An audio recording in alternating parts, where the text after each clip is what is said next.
Hello! Welcome sa Next Stage Photoshop. Voiceover muna tayo lagi kasi tayong binablock sa YouTube. Ang kotse natin ngayon ay Kia Sportage 2013. Kakabitan natin to ng Stage 4 by LED Prism projectors. Check natin yung light output niya. Nakuha natin is 2,600 lux at 8 meters. Maliwanag yan kasi kadalasan 600 to 800 lux lang ang reading ng ganitong mga headlights.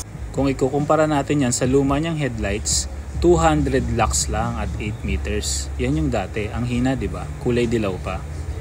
Kaya nagpa-retrofit uli si customer.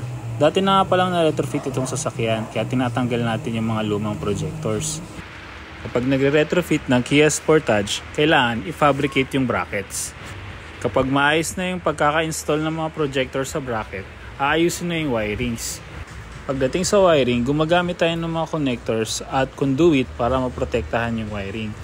Importante yan para safe. Mas madaling tanggalin yung headlights pag nagpapaservice at syempre para magandang tingnan. Ito na yung finished product.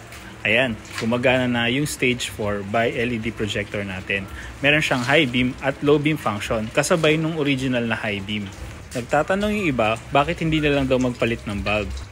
Kapag nagpalit ka ng bulb, mahina at sabog ang buga ng ilaw.